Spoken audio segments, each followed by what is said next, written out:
The distance between them was nothing. Linda Owusu had stopped breathing. Professor Taeyang Bayon stood close enough that she could see the exact moment his careful, controlled expression stopped being either of those things. His head tilted down, slow and deliberate, and she tilted up, and the world outside his fourth-floor office ceased to exist entirely. Then the door opened.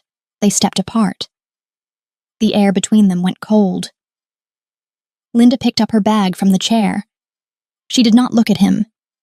She could not. What no one in that doorway understood, not the man who had just walked in, not the one standing at the window recollecting himself, was that it had taken 6 study sessions, 1 rainstorm, and 14 months of silent grief to arrive at this single unguarded moment. And someone had just filed a formal complaint to make sure it never happened again. Chapter 1. The Girl Who Always Smiled. 6 weeks earlier, on a Tuesday morning in late October, Linda Owusu sat in her academic advisor's office and arranged her face into something pleasant, while the numbers were read back to her.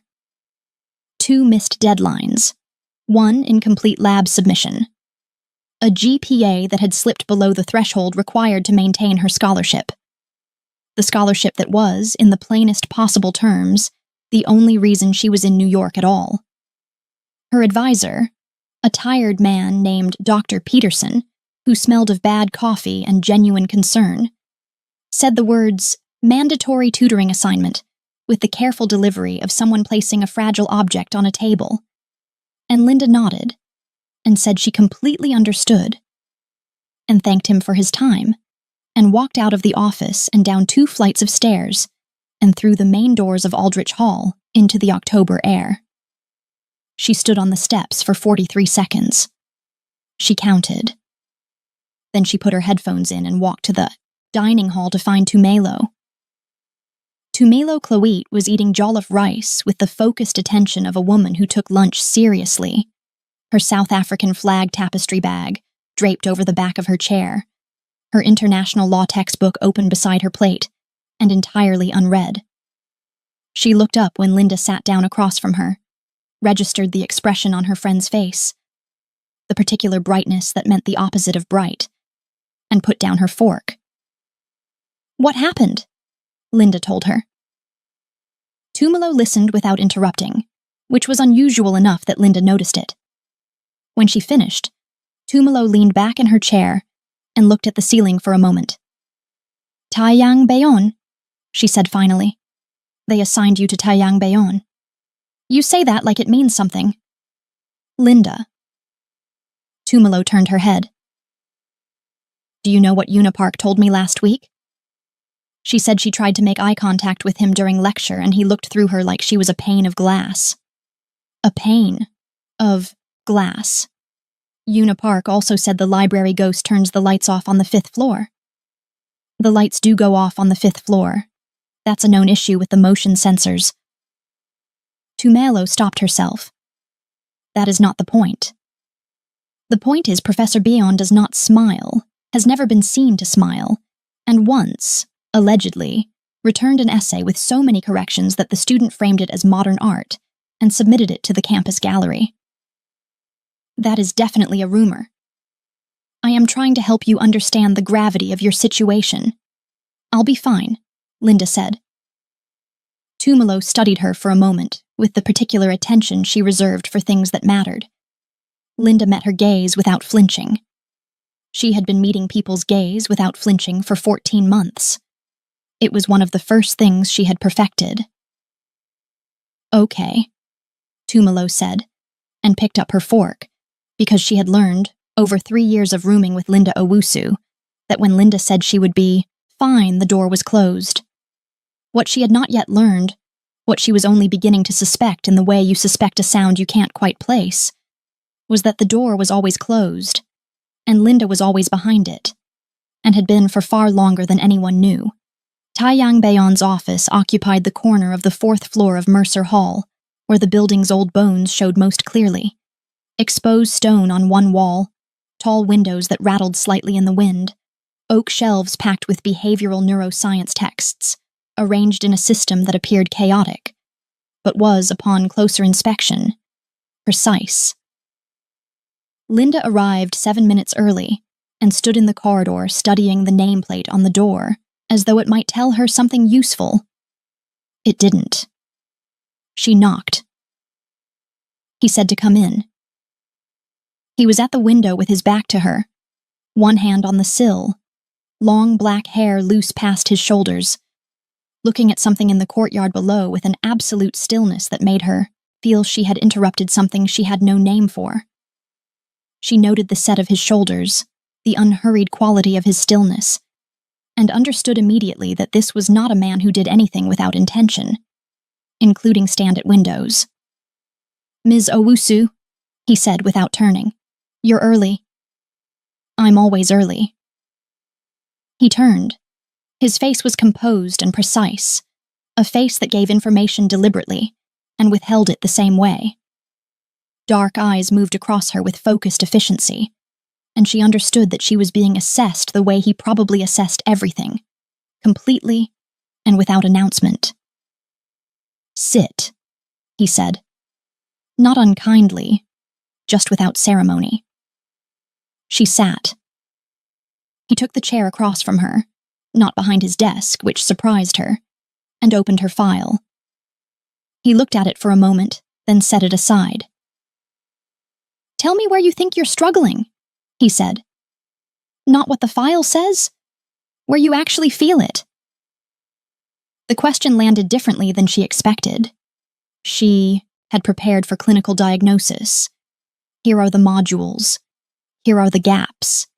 Here is the remediation plan. He had instead asked her to locate something, which required honesty about the existence of an interior life she had been successfully hiding from herself for months. She answered carefully. Too much material. The pacing of the module. The lab running parallel to everything else. He listened without writing, which was somehow more thorough than note-taking. His attention completely undivided, his face still. When she finished, he asked 4 follow-up questions that were precise enough to tell her he had heard every word and discarded nothing. Then he drew a study plan across a blank sheet of paper and began to teach her. The thing about Professor Taiyang Bayon that the rumors had missed entirely was this. In a room stripped of performance, where the only objective was clarity, he was extraordinary. He did not perform brilliance. He simply had it. The way a well-made instrument has resonance, naturally without effort, as a function of its structure. He took complicated things and laid them flat until you could see their shape.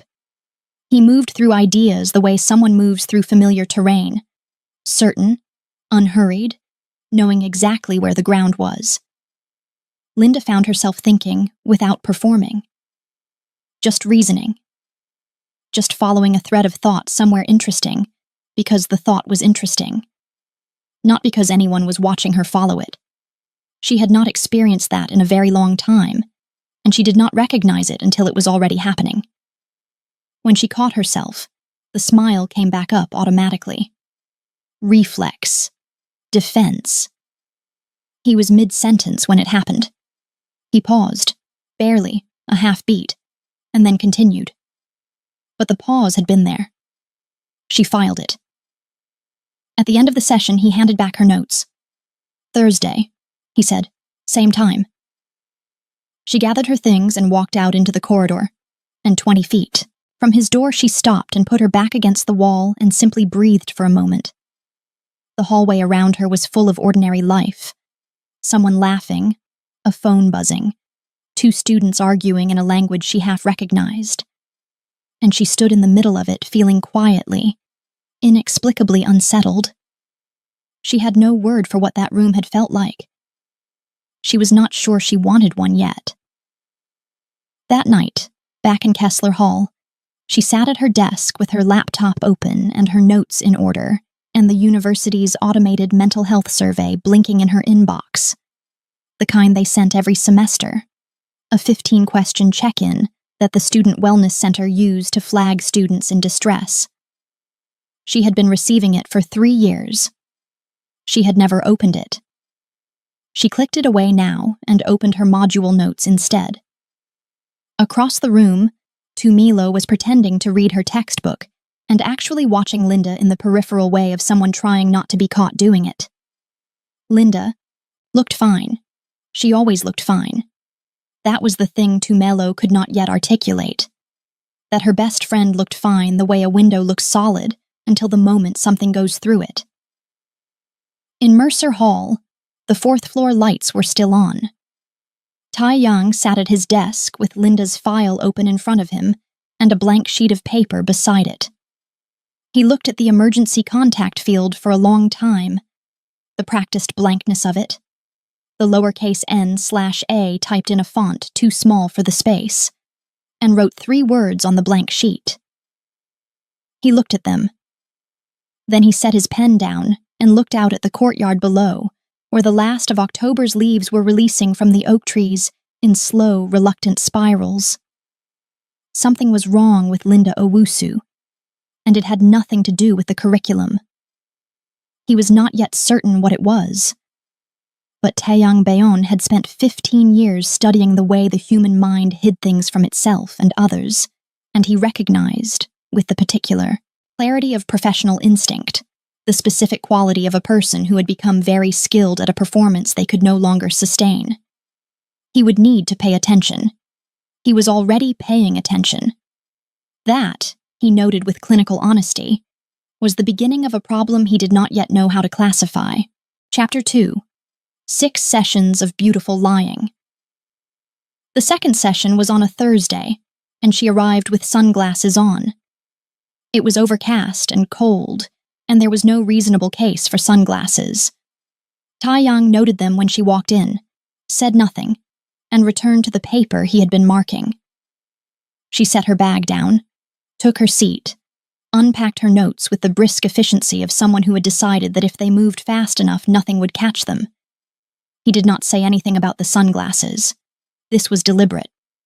He had learned over years of working with students under pressure that the surest way to make a person shut down was to name their defense mechanism before they were ready to release it. So he taught. He asked questions. He waited. 40 minutes in, she reached up to push a strand of hair from her face and pulled the sunglasses off without thinking. She set them on the desk and looked back at her notes. He moved his gaze to her face. The dark circles were deep in, the way that only forms after consecutive weeks of inadequate sleep.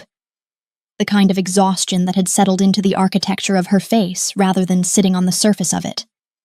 She had covered them with effort, and the effort had partially worked and partially hadn't.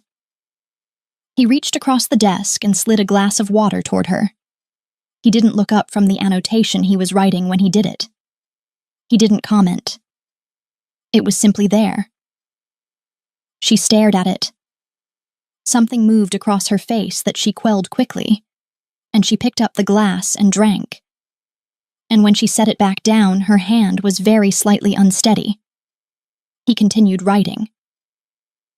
The third session, he asked her why she wanted to be a doctor. She gave him the answer she had given since she was 16. She wanted to help people, believed medicine was the most direct and meaningful way to reduce suffering. It was true. He could hear that it was true. He could also hear that it was the prepared answer, the one that had been said often enough to become smooth.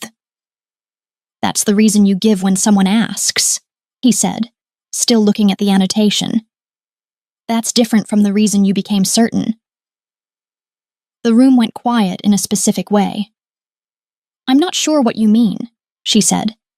Students who want to fix the world in the abstract end up in policy, research, public health. The ones who need to be physically present with a suffering person. There's usually something more personal in that. She met his eyes across the desk. Steady, composed. Maybe I just have a calling. Maybe, he said, and wrote something in the margin and moved on. He thought about her answer for 2 days afterward. He did not examine why. The fourth session moved faster than any of the previous ones. Something had shifted. She was finding her footing in the material. and the relief of it was visible in small ways. The quality of her attention, the way her pen moved with confidence rather than effort. She answered a complex question correctly, and he watched her work through it step by step, the logic clean and sequential, and she arrived at the answer with a precision that made him stop mid-annotation. "Good," he said. One word, no elaboration. What happened next was something he had not prepared for and could not have. The smile that crossed her face was not the practiced one.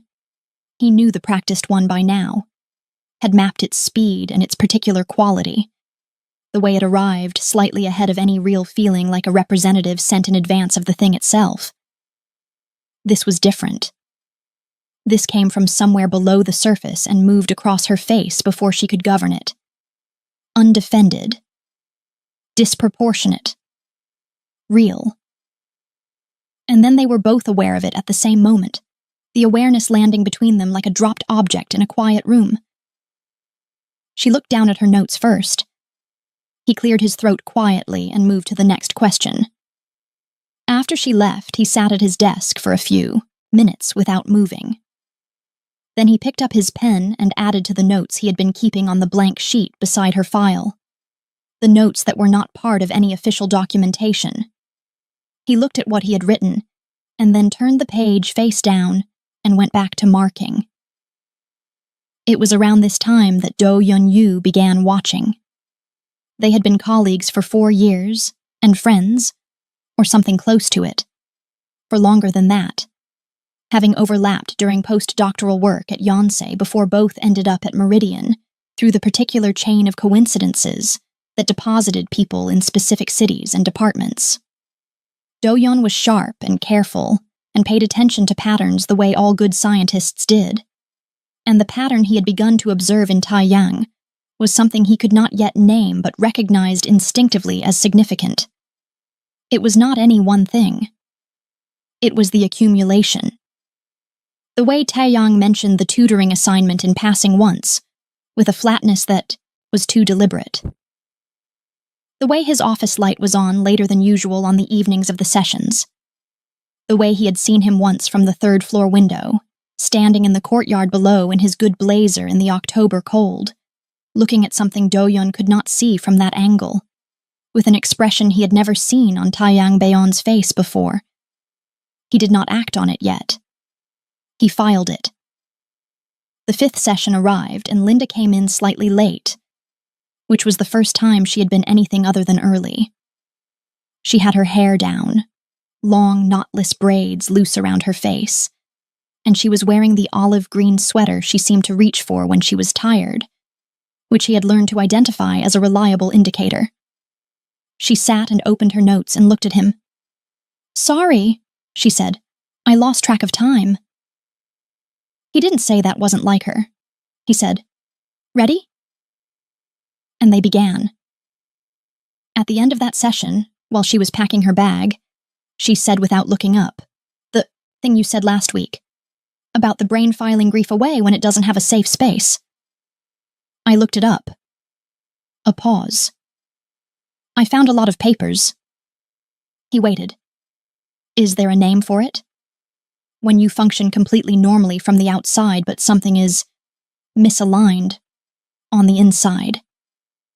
"There are several," he said carefully, "depending on what's driving it." She nodded slowly. She wasn't asking for herself, her tone said, except that she was, and they both knew it, and neither of them said so. She zipped her bag and thanked him and left. And he stood by the window and watched the courtyard below, and thought about the particular courage it took to ask a question sideways, because you could not yet ask it straight. That night Tumelo sat cross-legged on her bed, watching Linda stare out the window with a cup of tea going cold in her hands. "Can I say something?" Tumelo asked. "You're going to say it regardless." "When he said good last week." Tumelo paused deliberately. "The way you smiled, Linda. He is my professor. He is a person." Tumelo. "With extraordinary bone structure," Tumelo said, because she was constitutionally unable to leave things alone. And very long hair, I'm just saying.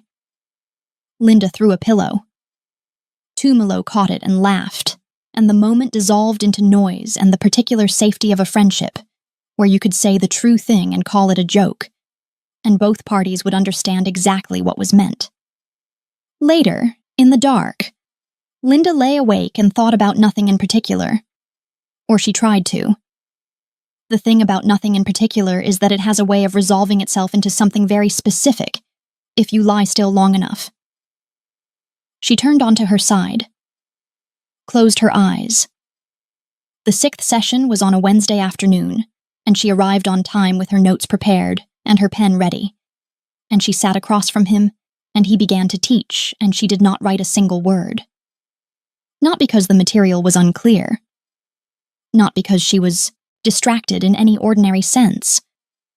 But because somewhere in the sequence of these 6 sessions, this room had become the one place in her life where she did not have to perform, and her body had decided, without consulting her, to simply stop, to be still, to breathe. She had been sitting in the warmth of that stillness for 40 minutes when he asked what page she was on. She looked down. The notebook was blank. He watched the performance come apart, the smile losing its scaffolding piece by piece until the face underneath was just hers, and hers was exhausted. Hers was a person who had been holding their breath for a very long time. Her voice was quiet. I'm tired. I know, he said. She looked at those 2 words. She picked them up and held them the way you hold something you didn't know you needed until someone handed it to you. He walked her to the door of the building that evening instead of only to his office doorway, a small deviation from routine, done, without comment. He said goodnight at the main entrance, and she said goodnight, and walked out into the cold evening toward Kessler Hall. He stood in the entrance for a moment watching her go, her braids over the collar of her coat, her stride measured and deliberate. Then he turned and went back upstairs. He nearly walked into Do-yeon in the 4th floor corridor. Do-yeon was in his coat, clearly leaving. He had clearly also been watching from the corridor window. He did not pretend otherwise. How long? Do-yeon said quietly. Not a question exactly. More of an opening for something. There's nothing to report, Tae-young said. I'm not asking as the department. I'm asking as someone who has known you for 12 years and is standing here watching you walk a student to the building entrance. Do-yeon's voice was even. I'm asking because I'm concerned. Your concern is noted, Tae-young said, and went back to his office. Do-yeon stood in the corridor for a long time after he left. He turned his phone over in his hand. He was not a person who acted impulsively. That was important to understand about him. Everything he did next would be done carefully, and with what he believed was good reason, and would nevertheless cause damage that careful people cause when they are frightened and act on incomplete information. He took the elevator down and went home. He did not sleep well. Chapter 3. What she never told anyone. Session 7 was scheduled for a Wednesday at 2 in the afternoon, and by 2:20, Tae-young's office was empty in the way rooms become empty when the person they are waiting for is somewhere they should not be alone. He gave it 10 more minutes. Then he opened her file. He had looked at the emergency contact field before. This time he looked at something else. Her enrollment records, her original application, the section where students listed their home address. The address was a neighborhood in Accra. It had not been updated since enrollment. He thought about the blank contact field, the lowercase n/a. The way she had said I found a lot of papers with the careful neutrality of someone asking about themselves through a proxy. He went downstairs. He found her in Mercer Hall's lower corridor, where the old building connected to the newer Aldrich wing through a covered passageway that nobody used much in October because of the gaps in the walls where the wind came through. She was sitting on the floor against the stone wall with her knees pulled up and her phone face up in her lap. And she was not crying. She was past crying. She had the specific flatness of someone who had received news they already knew was coming and had been bracing against for weeks. He had passed Marco Esteves at the Harrington Library security desk on his way here. Marco had stopped him, told him he had seen Linda heading toward the passageway an hour ago, looking, in Marco's words, like someone had turned her lights off. That was the bridge. That was how he found her. He sat down on the floor beside her. He was in his good blazer. The stone floor was cold. She looked at him with an expression she didn't try to arrange. "You're going to ruin your jacket," she said. "I have others." Rain fell outside the passage gaps, the light gray and steady. Somewhere in the building above them, a class was letting out, and the muffled sound of it reached them as a low tide of voices and then receded. She turned her phone so he could see the screen. The email from the Meridian University Scholarship Review Board was formal and measured. The essential content was this: her GPA had declined below the required maintenance threshold for the second consecutive monitoring period. Her funding status was under immediate review.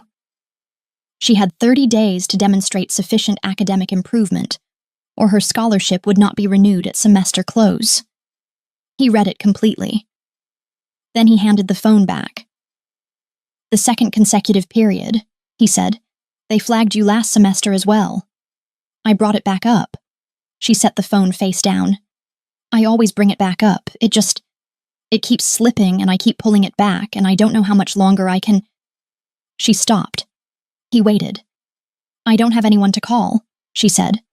Not as a bid for sympathy. As a fact. Clean and old. "That field on the enrollment form. Emergency contact.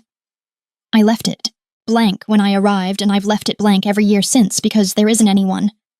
My mother was—" She stopped again. Breathed through it. "She was my emergency contact." The word was doing a great deal of work in that sentence.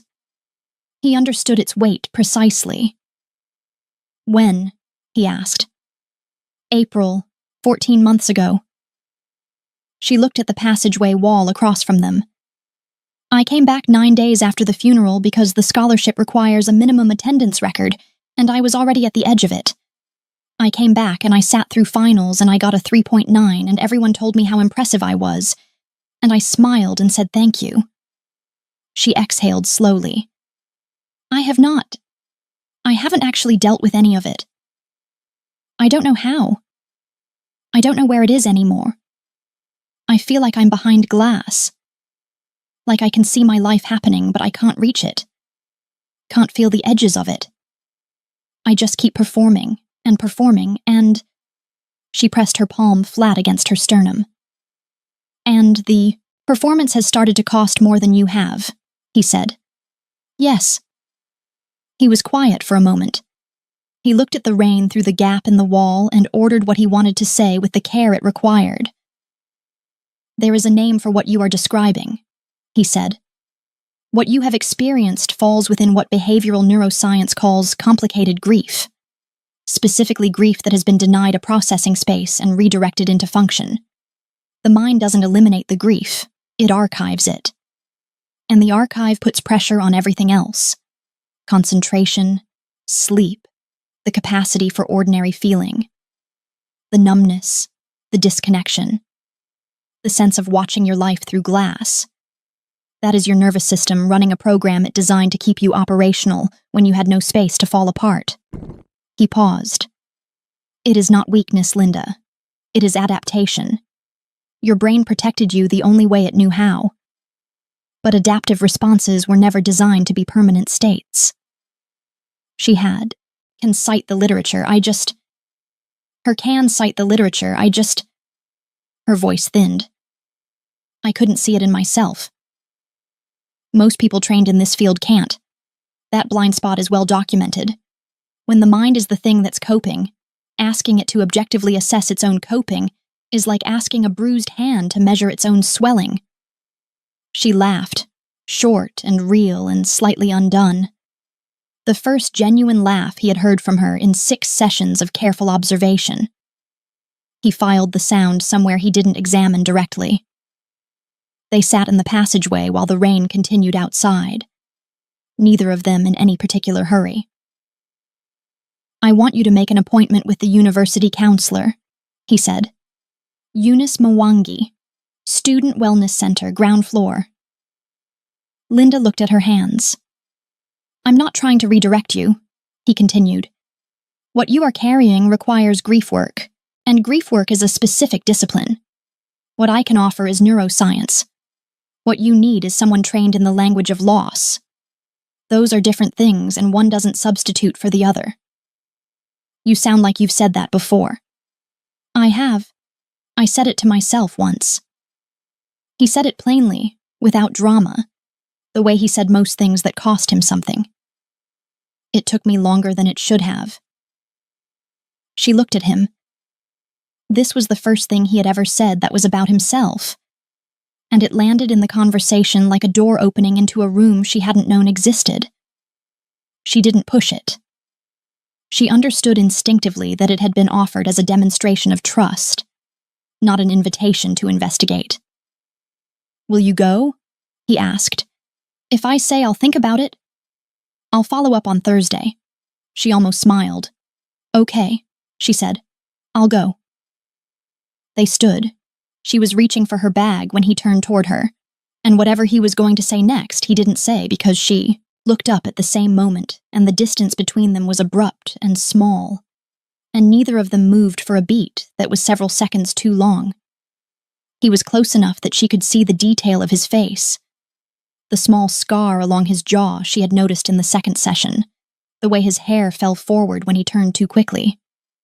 He was close enough that she could tell he was deciding something, carefully, the way he decided everything. He stepped back. "Come back the way you came in," he said. "It's warmer."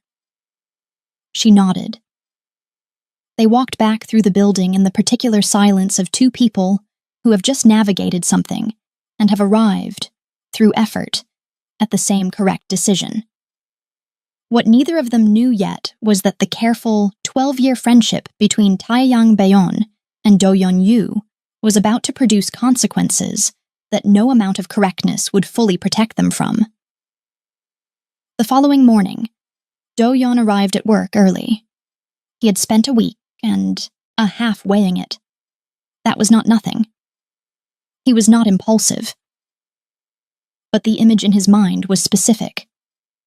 Taeyang in the 4th-floor corridor watching her walk away, and the expression on his face that had lasted 3 full seconds after she disappeared around the corner. And before that, the way Do-yeon had once seen Taeyang's unofficial notes, by accident, glancing across the desk before Taeyang turned the page over. The handwriting too deliberate for administrative documentation, too detailed, about a specific student. He was not a cruel man. He told himself this as he opened his laptop. He was a careful one. And what careful men do, when they see someone they care about standing at the edge of a professional cliff, is reach for the guardrail before the fall, even if the person at the edge hasn't asked for it, and even if the reach itself causes damage. He typed the email to the department head with precision and care and the specific language of institutional concern. He pressed send. The reply arrived within the hour. A formal inquiry had been opened. Chapter 4. The Weight of Being Seen.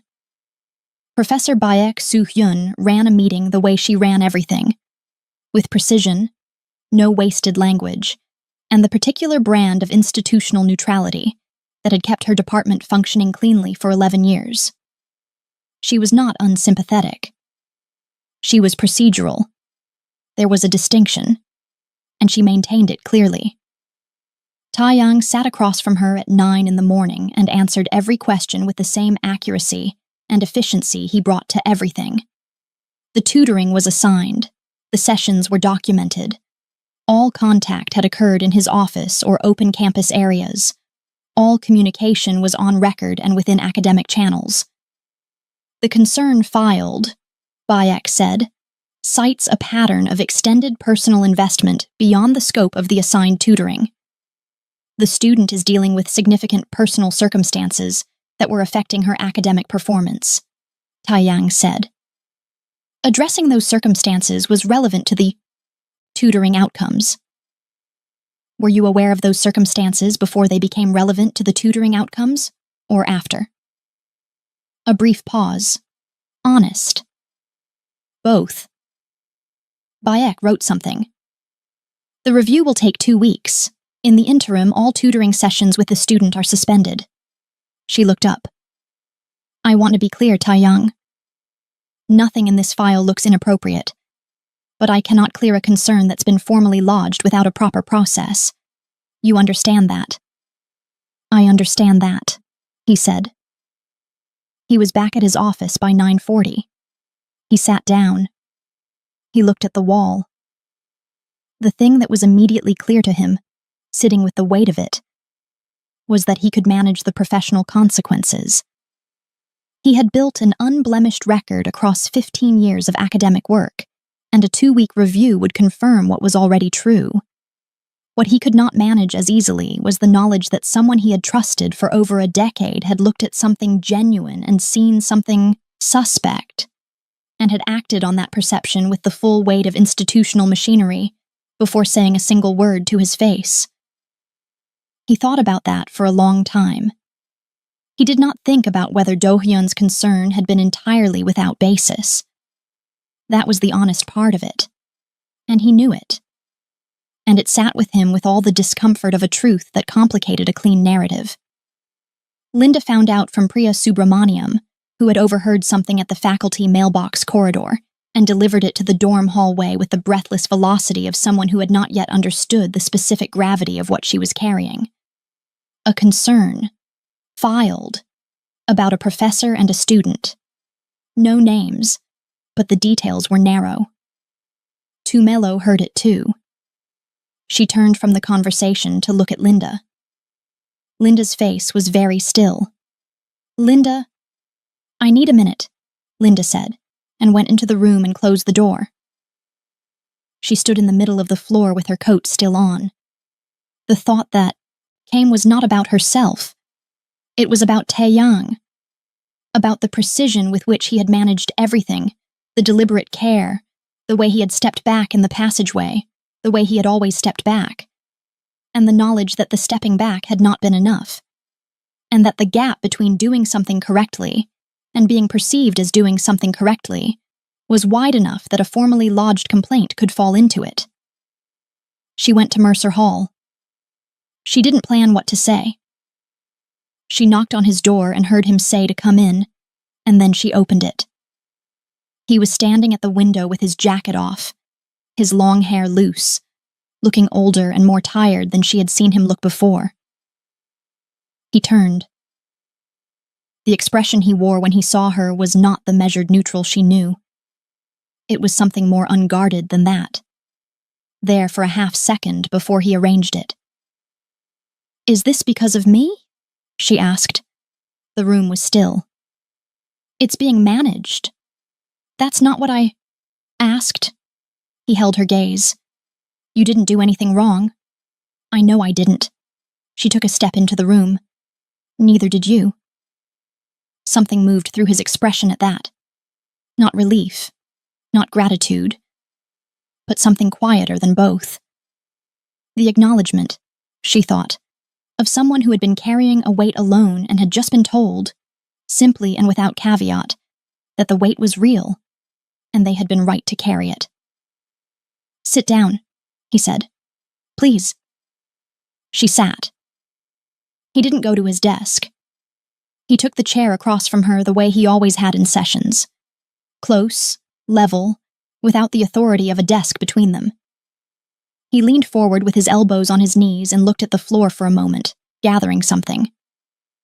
"I want to say something clearly," he said. "Everything that has happened in these sessions, everything I have done has been appropriate. I need you to be certain of that." "I am certain of that. But," He looked up. I would be dishonest if I told you it has been only clinical. The way I have paid attention to you, that has not been only professional. He said it with precision, not as a confession of action, but as a statement of truth, making a careful distinction. Nothing I have done has crossed a line, but I have been aware, for some time, that a line exists. That is the honest account. Linda looked at him for a long moment. She thought about the water glass, slid across without comment. The passageway floor. The "I know," 2 words that had held more weight than most full sentences she had heard in 14 months. Okay, she said quietly. The review will clear, he said. It will take 2 weeks, and then it will be done. And until then? Until then, the sessions are suspended. But you go to Eunice. You keep going. He held her eyes. That part does not change. She nodded. She stood. She picked up her bag, and then she put it back down and turned to face him from across the room with the expression of someone who has decided to say the true thing.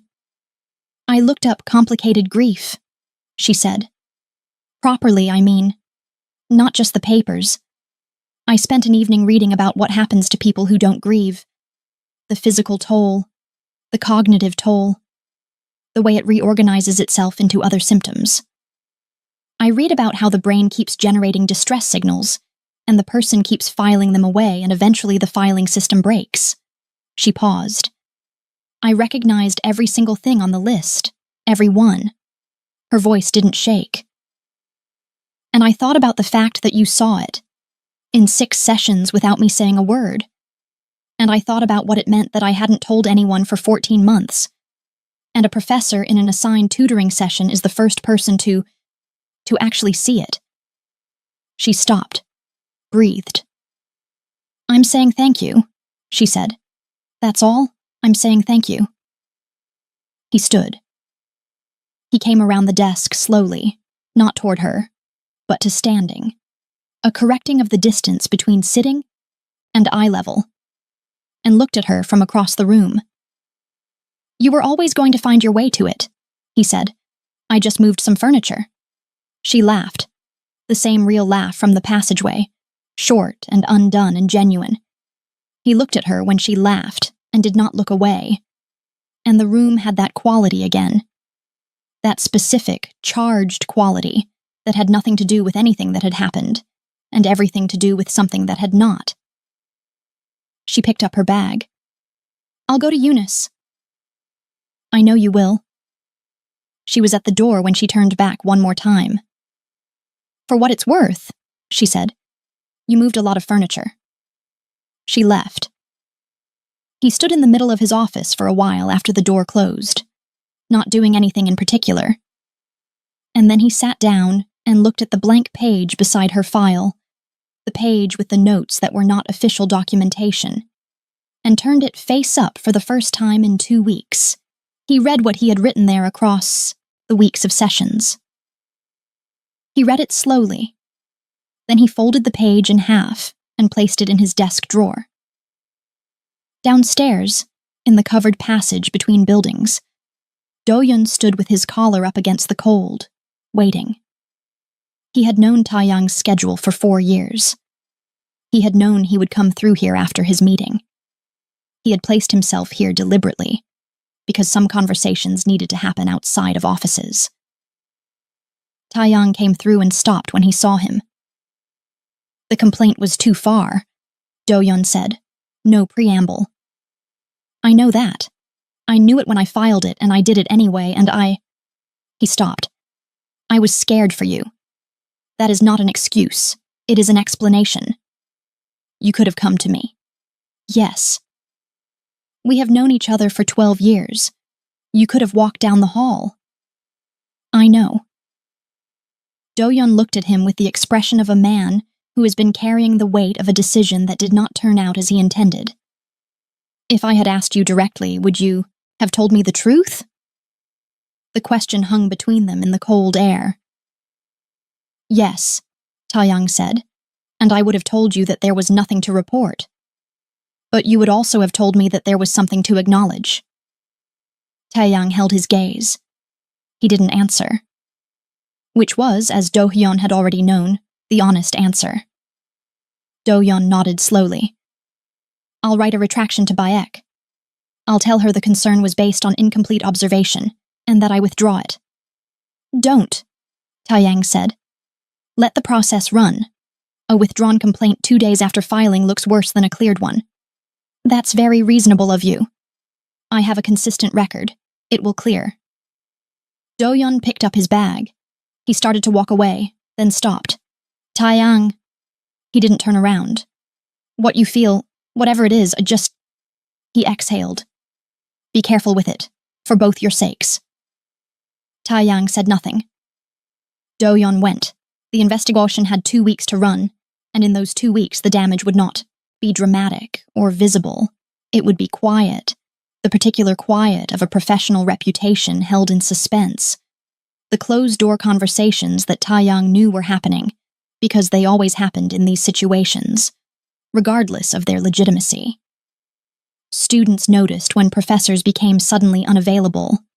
Ezra, his graduate teaching assistant, ran interference without being asked, rescheduling office hours, managing student queries, making himself large in the administrative spaces so that nothing spilled into the wrong context. Taeyang noticed. He said nothing, but he noticed. Linda went to see Eunice. She went reluctantly and arrived 4 minutes early and sat in the waiting area looking at the plants through the glass panel of the door until Eunice opened it. The room was full of living things. Shelf plants, window plants, a trailing vine over the door that had clearly been there for years. A small bowl of wrapped candies on the low table, the deliberate opposite of clinical. You don't have to be in crisis to be here, Eunice said, pouring tea. That's the first thing I want you to know. Okay. I'm also not going to ask how you are. Eunice sat. I've been told you're very good at answering that question. Linda looked at her. A colleague mentioned you might come. He didn't tell me anything else. A pause, warm and without edges. He didn't need to. Eunice asked her one question in that first session. Just one. When was the last time someone asked how you were and you told them the truth? Linda sat with it. Gave the honest answer. And the session opened from there with the particular ease of a conversation between two people, where one of them has been carrying something for a very long time and has finally found a room big enough to set it down. She cried in that room for the first time since April of the previous year. Not the careful, controlled kind she had been barely managing. A real cry, full and unguarded, the kind of grief that had been waiting behind a locked door for 14 months, and finally heard the key. Eunice let it run. She didn't rush it, didn't soothe it prematurely. She sat with it like someone who understood that grief, properly witnessed, did not need to be managed, only held. When it was over, Linda felt scraped clean in the particular way of something that has been emptied of an old weight. Light in a way she had forgotten was possible. Same time next week? Eunice asked. Yes, Linda said. She meant it without reservation. In the following 2 weeks, quietly and without announcement, something began to shift. She slept more, not well at first, but with the heaviness of a body given permission to stop running. She ate meals at actual mealtimes. She called her aunt in Accra on a Tuesday evening and talked for an hour about things she had not talked about with anyone. Her mother's last months, the funeral, the 9 days she had spent at home before flying back. The call left her hollowed out and strangely lighter, the way a wound feels after it has been properly cleaned. She went to Eunice every week. She did her coursework. She stopped clicking away the wellness survey emails. And she thought about Taeyang Bayon in the way she had decided she was allowed to think about him. Clearly, without agenda, as a fact of her interior life that she neither dramatized nor suppressed. He had seen her.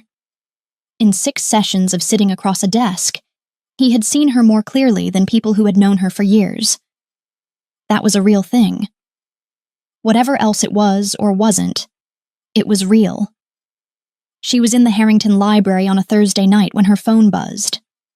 She looked at the screen. It was not from Taiyang. It was from the Meridian Scholarship Review Board. She stared at the notification for a moment before opening it, in the particular suspended second before you read something that has the power to change the shape of the next year of your life. Chapter 5. Let me carry this with you. The email was a request for a formal meeting, scheduled for Tuesday of the following week.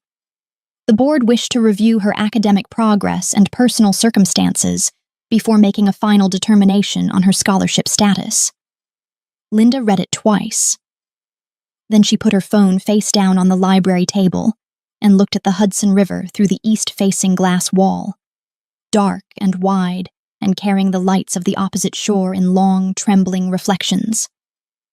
Marco appeared at her shoulder with a granola bar, which he set beside her laptop without comment.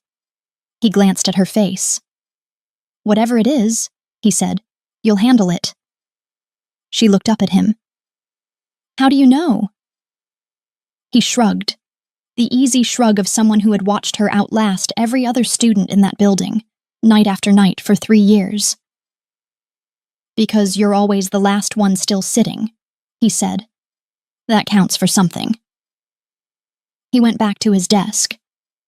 She looked at the granola bar for a moment. Then she unwrapped it and opened a new document and began to write. It wasn't her module notes this time, but something else. She didn't have a name for it yet. She only knew that Eunice had said, in their last session, that the people who healed most fully from complicated grief were those who eventually found a way to integrate the experience, to make it part of a larger story, rather than a wound running parallel to their life. She had been turning that over for days. And now, with the scholarship meeting on Tuesday, and 2 weeks of sleepless, careful work behind her, she opened a document and began writing the most honest piece of academic work she had ever attempted. She wrote about grief and its absence. She wrote about the brain's architecture of avoidance. She wrote about what the research said and what the research could not say. And she wrote, for 3 careful pages at the end, about what it felt like from the inside. The glass, the performance, the particular loneliness of a room full of people. She didn't name anyone. She didn't need to. The experience was legible on its own terms. She wrote until the library lights dimmed at midnight. "Time," Marco said from across the room, with a patience that had never once, in 3 years, become impatience. She saved the document. She went home. The investigation closed on a Thursday morning. All sessions had been appropriately assigned and documented. All communications fell within institutional channels. The concern was reviewed and found to have insufficient basis for formal action. The inquiry was closed with no finding against Professor Bayon. Taiyang read the email at his desk with his coffee going cold beside him. He read it once, completely, and then set his phone face down and sat for a moment looking out at the courtyard below, where the oak trees stood bare and dark against the November sky, holding nothing. The relief was real. The other thing, the thing that had been sitting quietly alongside the professional concern for 2 weeks, separate from it, patient. That was real too. The 2 weeks had given him time to examine it honestly, which he had done with the same precision he applied to everything. He understood what it was. He also understood that naming it and acting on it responsibly were 2 entirely different timelines, and that one of them was not yet available. He picked up his phone and sent one message. Brief, professional, factual. The inquiry has been resolved. Sessions can resume at your convenience if you wish to continue. He set the phone down. He thought about the word wish, which had not been the word he originally typed. He had typed need. He had corrected it. The scholarship meeting was on a Tuesday morning in a small conference room in the administration building, and Linda arrived with a folder containing her academic improvement documentation, module progress records, assessment scores, lab completions, and a personal statement. Eunice had written a formal letter of support. The letter described, in the careful language of a clinical professional, the circumstances of the preceding 14 months. The loss, the deferred grief, the academic impact, and the active steps that had been taken. It did not ask for sympathy. It provided context. The board chair, Dr. Yewande Ibarra, read everything. She asked 4 questions. 2 were about academic records. 1 was about the support currently in place. 1 was about future plans. Linda answered each one directly, without deflection, without the practiced brightness, just clearly. She had been practicing clarity for several weeks now. It was harder than smiling and considerably more useful. Dr. Ibarra excused herself to confer. Linda sat in the hallway. Raphael passed and stopped, and gave her a quick, warm smile. The uncomplicated kindness of someone who was not aware of the full picture but showed up consistently anyway. "Whatever you're in, therefore," he said, "you've got it." She thanked him genuinely. Dr. Ibarra came back 14 minutes later and told Linda that the board had voted to reinstate her scholarship with full retroactive effect, contingent on maintained academic progress and continued engagement with the Wellness Support Program. She was also informed, quietly, that the board had decided to review its monitoring protocols, specifically the lack of an outreach mechanism for students whose performance declined without a prior record of concern. Linda's case had made the gap visible. She read the formal reinstatement letter in Eunice's office an hour later. She sat with it in both hands. She didn't smile immediately. She exhaled, long and slow and complete, the specific exhale of something released that has been held for a very long time. The kind of exhale that changes the quality of the air in the room. Eunice, from across the low table, said softly, "There she is." Linda looked up. Her face was open. "There she is," she agreed. She submitted her paper 3 days before the semester deadline. It had grown from those midnight library pages into a 40-page research piece. Rigorous, cited, deeply honest. The faculty marker who received it sent it to 2 colleagues before returning it with a grade. One of those colleagues was Taeyang. The marker attached a note. "You should read this." He read it in his office in the late afternoon, when the building was quiet and the November light had gone flat and silver. He read it once and turned back to the first page and read it again. He recognized everything in it. Not because she had told him all of it, but because he had been paying the kind of attention that allows you to recognize the shape of a thing you've only seen in pieces. The paper was brilliant. It was also the most honest act of academic courage he had encountered in 15 years of this work. He set it down. He looked out at the courtyard. He thought about the note he had typed and corrected.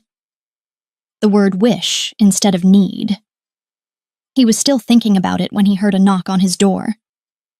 She was standing in the doorway in her coat, her braids over her collar, her bag on one shoulder. The semester was officially over.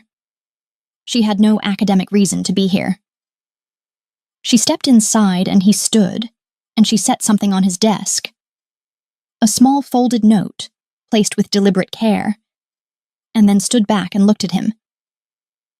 "The tutoring assignment is done," she said. "I know." "And the semester is done." She met his eyes.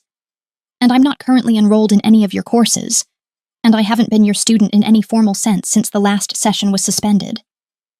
She said it clearly, not as a legal brief but as a statement of the changed landscape, placing the geography of their situation plainly on the table between them, so that what came next would not be ambiguous to either of them. He said nothing. He was listening with the focused entirety of his attention. I spent 14 months convincing everyone around me that I was fine, she said, including myself. You sat across a desk from me for 6 sessions and figured out that I wasn't. I don't know how to explain what that meant. I've tried, in the paper. Not about you specifically, but about what it is to be seen when you've spent a very long time making yourself invisible. It changes something. She paused. I'm not asking for anything that complicates your professional life, she said. I know how much that life means to you. I'm only asking you not to disappear from mine, whatever form that takes, whatever pace that takes. She looked at him steadily. I want you to know that I see you too. Not just what you did for me, you. The person who sat on a cold floor and said I know and meant it. The room was very quiet.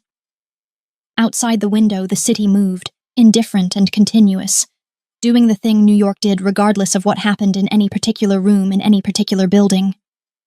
Taiyang came around his desk slowly.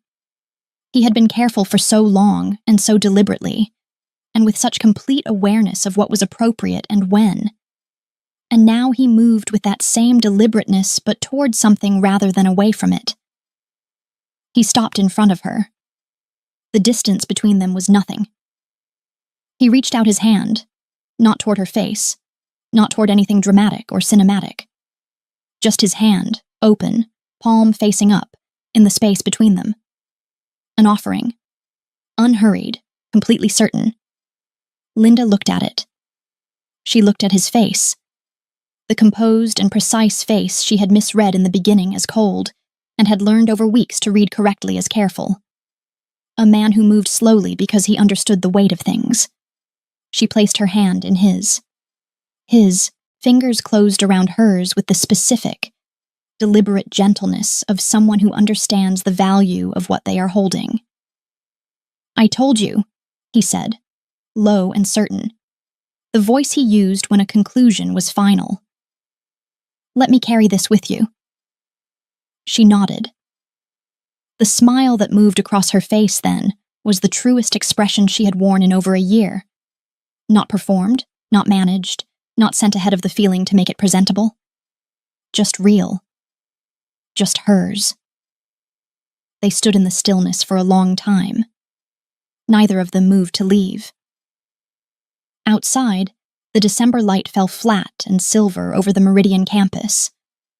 In the Harrington Library, Marco Esteve settled in at the security desk and looked at the empty chair where Linda usually sat at this hour, and then at his phone, which had not buzzed with her usual late-night, I'm on my way out text. He smiled at nothing in particular and ate his own granola bar. In Kessler Hall, Tumalo was sitting at her desk, failing to read her textbook when her phone buzzed. She picked it up, read the message from Linda once, stared at it, read it again. It was not a long message. It was, in fact, 4 words. She pressed the phone to her sternum and looked at the ceiling with the expression of a woman who had been waiting for this specific information for longer than she would ever, under any circumstances, admit to. In the Student Wellness Center, Eunice Mwangi locked up her office for the evening. She stood for a moment in the doorway of the plant-filled room with her coat over her arm, thinking about a young woman who had walked in 3 weeks ago, holding herself together, with the specific tension of someone for whom holding together had become indistinguishable from living. Grief did not resolve, Eunice believed. It integrated. It became part of the structure of a person, rather than the thing blocking the doorway. And the moment that happened, the moment a person stopped fighting the grief and let it take its proper place, alongside everything else, that was when they got to start being fully themselves again. She turned off the light. In a 4th-floor office in Mercer Hall, 2 people stood in the stillness of an ending that was also the quietest possible kind of beginning. The window showed the courtyard below, the bare oak trees, the lamplight on the wet stone. The city made its sounds. The room was warm. There was no kiss. There was no grand declaration. There was only this. 2 people, fully present, choosing each other honestly. Not in spite of everything that had passed between them, but because of how clearly they had seen each other inside it. For both of them, it was more than enough. 1 in 5 university students experiences a significant mental health challenge during their studies. Most never seek help, not because help isn't available, but because the performance of being fine becomes its own kind of habit. Complicated grief, emotional masking, and high-functioning anxiety are real, recognized, and treatable. If you are carrying something too heavy to carry alone, you are not your performance. You do not have to be okay to deserve support. Reaching out is not weakness. It is the beginning of something more honest. The end. This story was made for everyone who has ever said, "I'm fine," and meant something completely different. If it moved you, share it. Someone out there needs it today. Subscribe to V's Afro Soul Love for new stories every Sunday and sometimes Wednesday. Drop a like and tell me your favorite part from the story. I really want to know. The community is growing, and there is always a seat for you here.